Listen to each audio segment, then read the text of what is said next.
All right, we now have joining us on the Soccer Hour on KNBR 1050, brought to you by your NorCal Honda dealers. It is Kyle Bonagura of ESPN, fresh off his trip to Qatar for the 2022 World Cup. KB, what's going on, man? How are you doing? Finally recovering. You spend a month in a foreign country. It's nice to be back here in the Bay Area. Had Christmas and all that, so kind of settling back into life as normal. Yeah, man, I can only imagine what it was like in terms of the clock difference because I tried to. I think I only texted you a couple of times because I knew I was like, he's busy. A, B, the time difference. But were you just getting texts in the middle of the night and people assuming you were awake, or did people mostly have a general idea of when you were actually available? Yeah, I would get a lot of texts during games, right? People reacting to what they were seeing at home. So with that, like I was up for watching all the games, attending a lot of them, and so my soccer watching friends at home definitely wanted to engage like during the games, and not just U.S. games, right? Mm-hmm. But anything that was interesting that was happening. And then as far as like family and friends were concerned, yeah, I would wake up with a few texts, usually because when I was sleeping, it's the middle of the day here, and vice versa. But for the most part, I think it found ways to kind of get into routine to connect with family when in the during the overlap hours each day. Yeah, no, for sure. Just to look big picture, like one of the things that kind of bugged me and not, I don't want to make, I want to make sure this doesn't get misconstrued because they would complain and they would moan about Qatar. And I always want to be like, I'm sure the Qatari people are fine, guys. Like your issue is with the Qatari government. So from the standpoint of being a visitor in a foreign country, while I'm sure there were dignitaries around you at all time, how was the experience of being in Qatar? It was really interesting, right? Because we've obviously read and in my case reported on and written about this World Cup for more than a decade, right? And Mm-hmm. so you formulate expectations based on all that, but without really having a great understanding of what day-to-day life is like. And so I was there, and I think you do any form of research, you would know that Doha is a very advanced, modern international city. So from that standpoint, there wasn't a whole lot of like culture shock there. Mm-hmm. Daily life is very similar to what it's like here in a big city. Uh, Coffee shops for breakfast, restaurants, lunch, dinner, all of that is very similar. There's obviously some different aspects to it, from hearing the call to prayer over the louds. The speaker system in town is different and unique, right? I had traveled to Morocco in the past, so I'd experienced that and was kind of a little bit aware of what that was like. But that's Mm-hmm. one obvious difference that you notice every day. Yeah. The dress is a little bit different. You have some more traditional attire that the Qatari citizens wear that is just unique to their culture. But those things are, there's not really, that doesn't really impact your experience, right? And there's those sort of things wherever you would travel to abroad, and that are unique to whatever country you're in, right? Yeah. But there's a metro system, there is Uber, there is Chuck E. Cheese, there is Papa John's, there is the Outback Steakhouse. Like there is a really strong American influence on where the Qatari, where Qatar is kind of going as a country from Mm-hmm. a day-to-day financial standpoint, right? So you have a lot of those things that you could only laugh about when you were there. And then but I do think like the thing that's the most unique about being in Qatar is that 90% of the people who live there permanently are not Qatari citizens. Mm-hmm. They are from other countries. So most of the people that you interact with, hospitality industry, people who work in shops and restaurants, are not from Qatar. They're from any number of countries around the world that sought out, either out of necessity or by choice, better opportunities, and their research indicated to them that Qatar was that place. We heard a lot about the migrant workers that were used to construct the Yeah. stadiums, and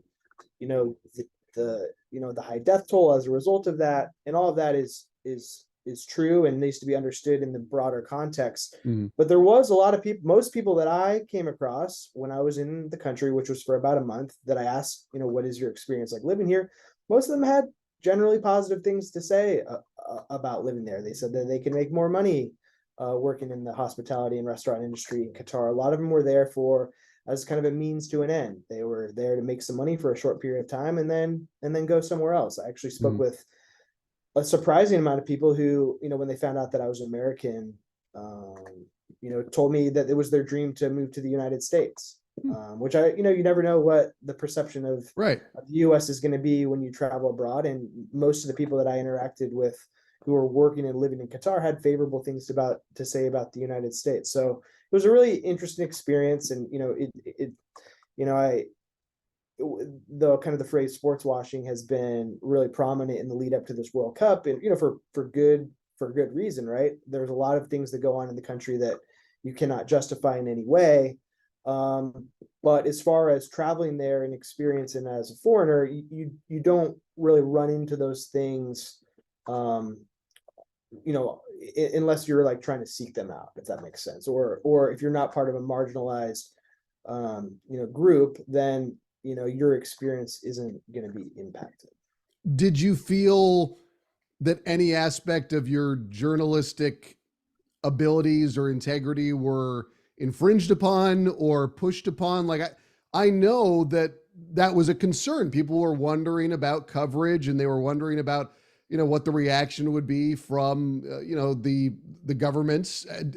I've been reading you for a decade. I didn't feel like there was anything in your writing that I ever thought like, oh well, he's getting leaned on here. But that is from my aspect of being a half world away and not knowing what went into anything. Like, did you ever have any concerns, or was there anything? Was it just like normal? No, it felt very normal. There wasn't ever a moment where I felt like my job was being compromised or impacted in a way to dictate what we were covering and writing about. I wrote a big story that published right at the start of the tournament about the investment of the Qatari government to try to make this thing possible, what they hope to accomplish long term. Some of the issues that I just kind of mentioned, like the laws forbidding homosexuality in the country. We wrote about that, and there was no response that was indicated any like displeasure. I think that they kind of understood that when you invite the world, literally the entire world, into your country, there's going to be no way to really protect against every little thing. Mm-hmm. And so maybe now that the world has kind of moved on, and Qatar is going to kind of I guess slump back down into being a relative non-global player, like maybe that changes on how they try to impact journalism in their country from this point forward. But I certainly don't feel like my job was ever impacted. And I know other people didn't have the same experience. There were times where TV broadcast crews were trying to film in certain areas, or there was negative feedback for other people. But for me personally, I didn't run into any of that. Was it a concern of yours? Because like I don't want the question to come off as hyperbolic, but I know that other journalists and amongst the journalism community in general, there was we're entering the unknown. And then, like you alluded to, we saw, I think the first one was the Dutch news crew, where they were told to like shut down doing a broadcast. And that was before the start of the tournament. And everybody kind of wondered like, well, is this how it's going to be? Like, did you have concerns going into it? Yeah, so that's an interesting one, because I saw that, and more than like them trying to like shape the message, that was just like a poorly trained individual on the street who didn't let someone film in a specific location, which I've seen happen here before. So I don't think that in that case or others like that was like an indicator of this larger like plan to shape the coverage as it gets beamed back around the country in a way that's favorable to Qatar, because that act on its own reflected negatively on the country. And once the proper people, authorities, if you will, like were found out about it, they apologized and they made it clear that like this was okay, and that shouldn't have been enforced. Like the process in place should have allowed that, but that individual on that day like made the decision to kind of overstep his bounds, right? And so there was some of that. There was, it's a tough event to put on just because the scope and magnitude of it.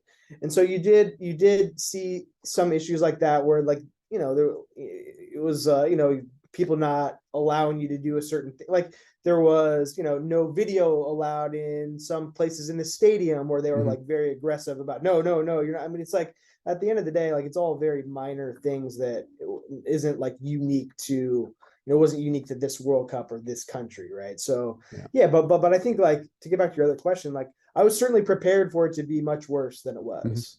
Like I was like certainly kind of, your antennas up and you're ready to kind of defend yourself against what you feel like you should be able to do from a journalistic standpoint. And again, I just didn't run into any of that, which, Yeah. I'm obviously happy that ended up being the case. I want to say that you went to a game as a kid at 94 in Stanford. Is that true? Or am I making that up? Yes. Yes. I don't have great memories from it, Yeah. but I do have that memory. I do have memory of the US playing Brazil, Mhm. uh, like listening into it in the car, like going to a soccer tournament, I think. A little bit fuzzy. I was like 10 years old, but Right.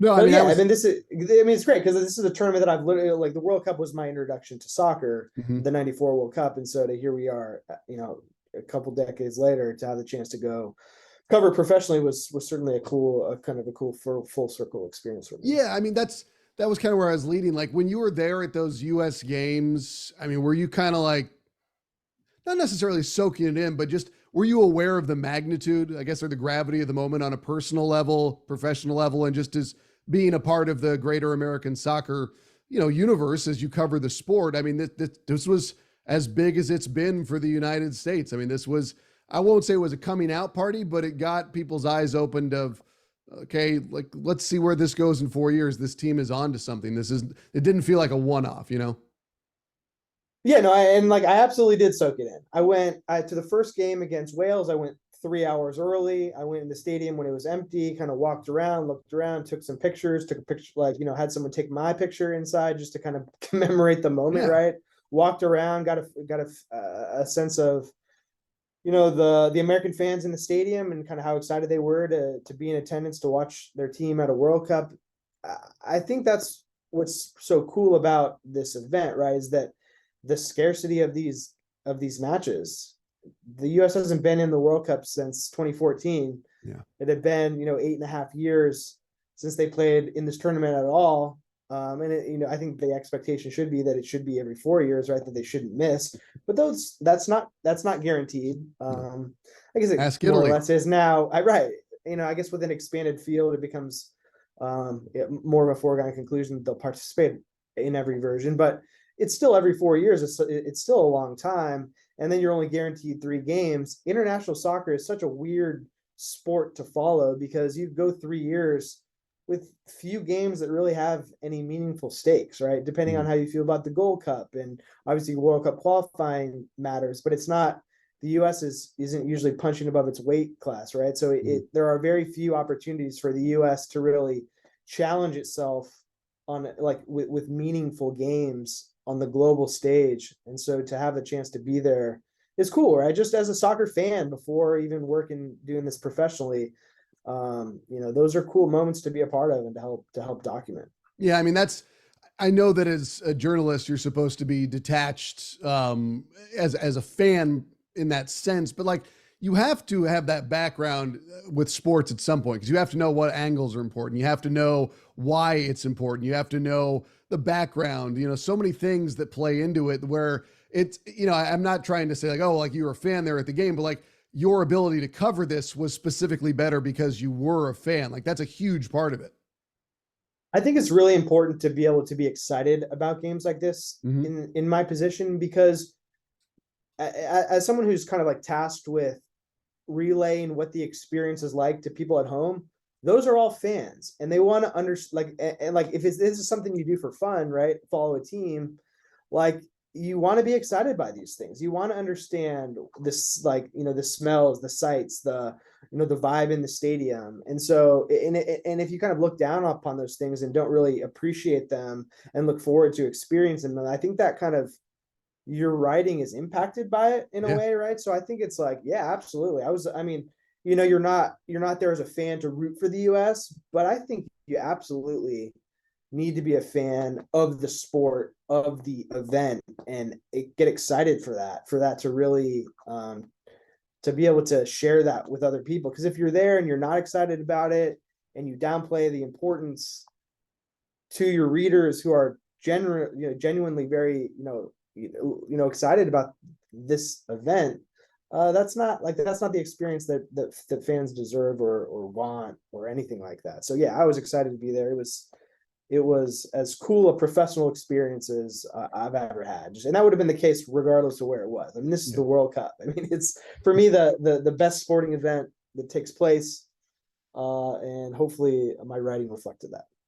In terms of the U.S., your big concern before the tournament, the prophecies of Kyle Bonagura turned out to be accurate. You were all about the offense. You said the attack hasn't been there. That's going to be their bugaboo. It was against Wales. We saw that in the first game. Most certainly the case against England. But I will say there was not an American soccer fan who didn't walk away from that game saying, hey, not only did we go toe to toe with England and draw them, we should have won that game. I mean, that had to be the American reaction. Were you a little bit surprised by that game? Were you thinking to yourself, hey, the United States just outplayed world power, legit contender England? Or did you think, the U.S. should have won? Like, what was your grand reaction from that? Yeah, so the U.S. was definitely the better team against England, but yeah, I mean, we talked about it before I went. This team just doesn't have finishers and doesn't have guys who have that ruthlessness in the final third, whether that's a system thing, whether that's an individual thing. Obviously, the striker position remains a big problem, and those issues showed up. Like, you can dominate play in the middle third, and they did that for the entire tournament, including the Netherlands against the Netherlands, the midfield. But it doesn't really mean anything if you can't score goals. And Wales, they played well against Wales. They only scored one goal and didn't have many great chances in the second half against Wales. Against England, they controlled the tempo and had better chances on balance than England, but still didn't have a lot of great chances in that game. There wasn't like a bunch of opportunities where you're like, wow, they had these 4 great chances. Like, no, those did not exist. And then, against Iran as well, I mean, they get the goal from Pulisic and then kind of parked the bus a little bit and absorbed pressure for the last, half an hour of that game. Again, they were the better team. The U.S. was the better team in all 3 group matches. Yeah. Which at the end of the day, like, that's success, right? I think we've talked about this too. Like, if they got out of the group, I was going to say that's unqualified. That's a successful World Cup. You're one of the final 16 teams, and that's about where you hope to be, right? You anywhere from 9th to 16th, right? That's about that range of where the U.S. is realistically shooting to be. If they would have reached the quarterfinal, it would have matched their best performance ever at a World Cup, and would have meant that they outplaced expectations or where they really realistically should be in the world rankings. So for like all of that, summed up, I think it was a good World Cup for the U.S. It highlighted the things we knew that were good, specifically the midfield. I think Tim Ream was one of the stories of the World Cup. The fact that the center back position was a big question mark going into the tournament. They don't give up a goal from open play in the group stage. That's incredible. And even if you're not a big Walker Zimmerman or Tim Ream fan at this point, the results speak, right? They didn't allow any goals. And then they ran into a better team in the Netherlands who took their chances and the US didn't. And that's the sport, and those are the stakes. And when there's only so few games, like, that's just how it works at a World Cup. Yeah, I will say the thing with the Netherlands is they finished and the United States didn't. Like, the United States had their opportunities. What was it, 90 seconds in? Pulisic's got a good look and goes right at the keeper. It's like you gotta finish in those instances.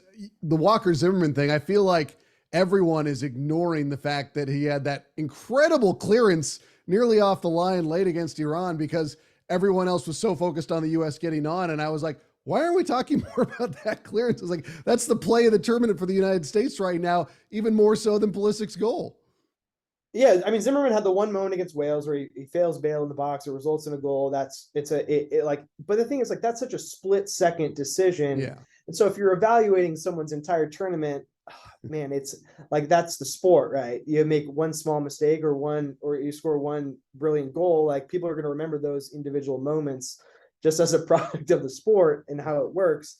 But outside of that, he was rock solid. He comes in against Iran and, they kept I think he came in the 82nd minute and had like 8 headed clearances in the final 8 minutes of the game. Plus, I think there was like 9 minutes of of stoppage time in the second half of that game. So he was Yeah.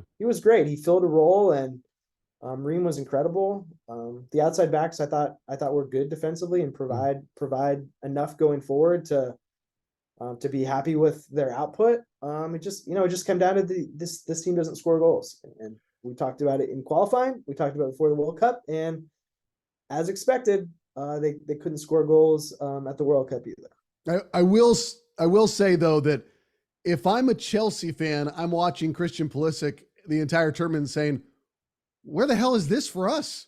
Like he was dynamite for the US. He was making things happen. I was very impressed with his performance. I, would have liked to have seen him put more in the back of the net, obviously. But I mean, in terms of the Christian Pulisic that all of us long to see week in, week out for a brief window in time in the World Cup, Christian Pulisic lived up to the hype. He did. And but I think when he's playing on the left wing at Chelsea, he plays like that. The problem with Pulisic at Chelsea is like limited opportunities. He's in and out of the team. They're playing him out of position. He played as a lot as a false nine. He's played as a right wing back. Mm-hmm. When he's on the left wing, he's always been good for Chelsea, always. And I think that's something that Potter kind of has, seemingly acknowledged. I mean, they played first game coming out of the break against Bournemouth the other day. He starts and plays 80 something minutes on the left wing. Was pretty effective for most of the game. So maybe it's okay. Like listen, this guy has a very clear position that he is effective at, and you move him out of that, he's not the same player. And hopefully that's kind of a lesson that, hopefully Pulisic gets just more run on that side of the field. I thought Raheem Sterling for Chelsea against Bournemouth was good on the right side. And so, and then I like Mason Mount a little bit more as not on the wing, playing more centrally. And I think that it's probably the best formula for Chelsea moving forward. And if Pulisic doesn't play there, he's just got to find a new place to play, because that's his future is on the left wing, and it's kind of a waste to have him playing anywhere else. Looking long term at the U.S., if we had tried to predict what this team would have looked like in 2018, we would have been way off. And I love that right now we're looking at, okay, here's where this team is now, and these are what the respective ages will be in 2026, and they're coming into their prime. I mean, what is your feeling going towards 2026? Like, should we be viewing this team as saying, all right, it's time to equal and or surpass a best ever U.S. performance at a World Cup, to get to the quarterfinals, to equal, and then go one beyond? I mean, that's a huge leap. I'm not trying to say that it's not, but we read the tea leaves, we look at what we just saw, and it's hard not to, at the very least, think about the possibilities. Yeah, no, I think that's the right conversation to have, right? Those are the questions that we should, fans should be asking and talking about. That should be the conversation. And whether it happens, that's tough, right? I mean, we saw Germany play very well in this World Cup and just not score goals and get eliminated in the group stage. We don't know what the format of this next World Cup is going to look like, right? Going to, to 48 teams. And so that's going to formulate, it's just going to be a different structure to the tournament. And so I think we'll have to kind of reconvene and figure out what that, once that looks different, kind of like, how does that impact how a team's ability to advance. Right. But yeah, I mean, I think that what we can say definitively is that this will be the best U.S. team that has ever existed on paper. They will be, basically a team of guys playing at top 5 European clubs in their prime going into 2026. That has never been the case before. We as a country saw a lot of progress in this cycle. They started 10 European-based players in the first match of this World Cup, right? Walker Zimmerman, who's with Nashville and MLS, was the only one in the starting 11 for game 1 that played domestically here. Mm-hmm. And what you'll see is like, you're going to see more. I think like the best examples that I like to point to are Brendan Aronson and Tyler Adams. Coincidentally, both of them are at Leeds because they are both products of MLS academies. They progressed through the development system at those clubs. For Adams, it was with Red Bulls 2 and then up to Red Bulls, New York Red Bulls, and gets his transfer to Leipzig. It's now at Leeds. Aronson is playing in the, we played in the Philadelphia Union Academy. I think he played with Bethlehem Steel or whatever their USL team was called at the time. up to the union, then he becomes a best 11 player in MLS, gets his move to, again, a Red Bull club, Red Bull in Salzburg in Austria, and then gets his move to the Premier League. You're going to have a lot more examples of guys like that where the US or the MLS academies are developing players, progressing them through MLS, sending them to Europe. They're going to get the first move, and then they're going to get that next move to a bigger club. Yeah. It's going to happen. It's going to happen a lot, right? This isn't a case where you have like people like to say, is this a golden generation? I don't like that conversation, because that implies that it's an outlier. I think what you're seeing now is something that can be repeated, and you have the infrastructure in place from a development standpoint with club investment in MLS to where you should be now, and it should only grow, right? You're seeing more and more investment in academies around the league, and that's just going to have the byproduct of that will just be more guys who can compete at the highest levels of the sport. So yeah, I mean, if you're a US fan, this is the most exciting time to ever have lived, because of what the future looks like headed into a World Cup that's at home too, right? And so I think that impacts expectations, that the home teams usually fare better than they would if it's played elsewhere. And so from a US standpoint, that all of that adds up to, yes, the expectations should be higher than they've ever been. And whether that happens or not, it's a crapshoot once the tournament starts. Should Greg Berhalter still be the coach, or should it be a one cycle, one coach system? That's a good question. And so there's a lot to there's a few different ways you can evaluate Berhalter, right? One is like, where was the program, the U.S. national team, when he took over, and where is it now? Like, it's been an unqualified success now that you've had the chance to sit back and kind of look at the entire cycle, right? Yeah. He did a good job of recruiting dual nationals. I mean, Serginho Dest, Yunus Musa, those guys were major contributors at this World Cup, and two guys that would have had opportunities elsewhere. And, they committed to, as much as they committed to the United States, they committed to Greg Berhalter and his recruitment. I think that part needs to be recognized and appreciated. They won a couple, they won the Gold Cup, they won Nations League, they qualified for the World Cup, they advanced out of the group stage at the World Cup. There's not much more you can do from a black and white standpoint, right? He won the competitions domestically and took them out of the group stage of the World Cup. For the US, that's a really good job. I think the conversation then becomes, okay, now is he the right guy who can raise the ceiling? And I think that's different. There's nothing about Greg Berhalter's resume that indicates he can be this tactical genius that, he's going to, like, his job on game days preparing teams is going to be the difference, right? A lot of what the U.S. accomplishes because they had better players in the teams they played against. And in many ways, what they accomplished should have been the expectation regardless who the coach was. And you could make the case that, Berhalter was his success was a result of the players more than the other way around. That's kind of where I come down for the most part. I think that most coaches would have had a pretty good time, like pretty easy time qualifying for the World Cup and having a similar level of success. So the question that becomes like, all right, so who do you move on to? And I don't have a great answer for that. That's the name. I'm not saying it's my name, because I'm not an anti-Berhalter guy. I'm not a pro-Berhalter guy, but I'm not anti. But everyone now throws in Jesse Marsh's name. Yeah, so I would be really interested to watch the U.S. play under Jesse Marsh, but I think the flip side of that is, and just playing devil's advocate here, is that his style of soccer, this high pressing, high energy style of soccer, is it really effective at the international level? Like, if you look at the teams in the World Cup who had success, none of them played that way. No, you play in a tournament situation and you ask guys to press and play that aggressively for 90 minutes, there's a fatigue factor that factors in at a tournament like the World Cup. And so how does that impact your ability to, advance deep in a tournament? Those are just things to consider. And I'm not saying there's not a right way and a wrong way, but it's not like, for me, Jesse Marsh isn't like this no brainer.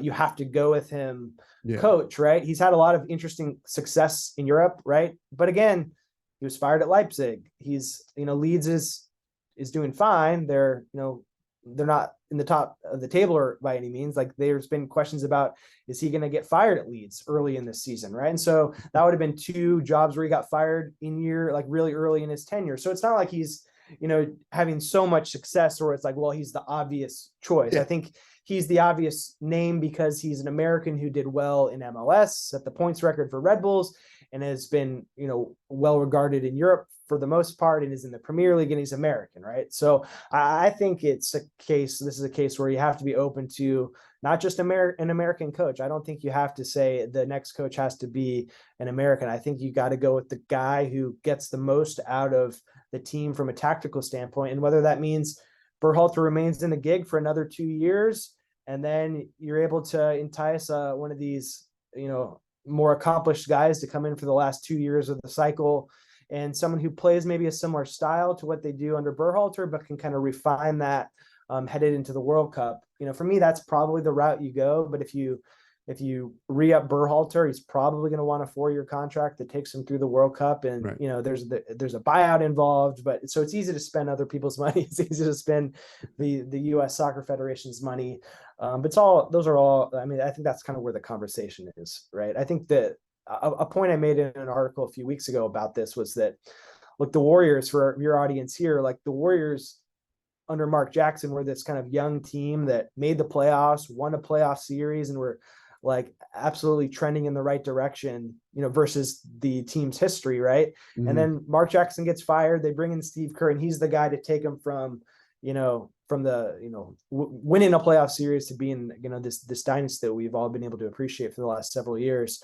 Like there's obvious differences, but I think that analogy is kind of where I'm at, where it's like, you kind of need someone else for this next phase to develop and get the most out of the team.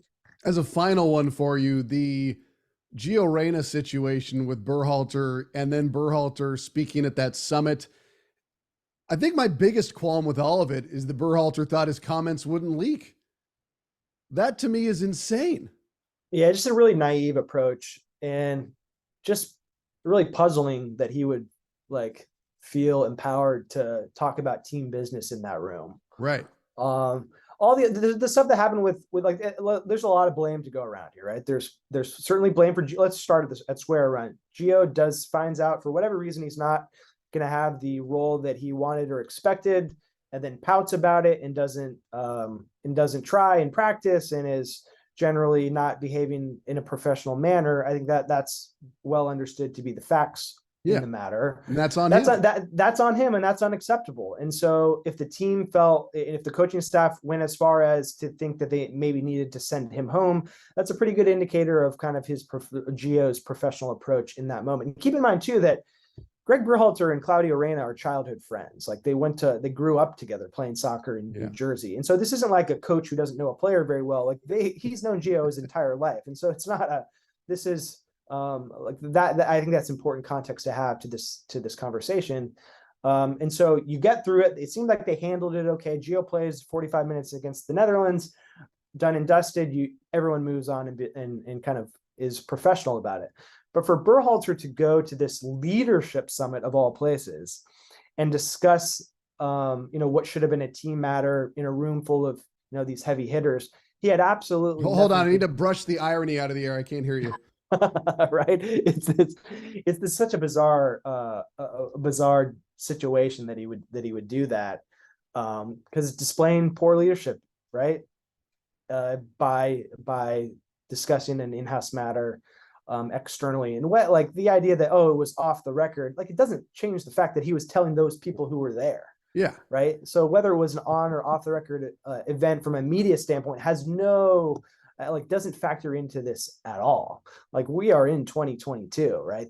Everything very quickly. So the idea that he thought this was a safe space, it really felt like he was just trying to kind of just show off a little bit to that room full of people, and kind of try to be part of the in crowd is kind of the vibe that I get from that. And then, absolutely, I thought Gio was well within his right to respond publicly on Instagram, and I thought he hit the right notes in his Instagram post, kind of defending himself as well. And so a lot of blame to go around. And I do wonder if that if that makes it less likely for Berhalter to return, and if how that was kind of interpreted in the locker room, if guys felt like, well, you're preaching one thing about it at Stays House, and then you do something completely different. So it's like, that's a trust issue. And, only the guys on the team, however they feel is how they're going to feel. Like, for us to speculate, how, I think some people have taken this opportunity to say, well, he's lost the trust of the players, therefore he can't return. I think some people you've seen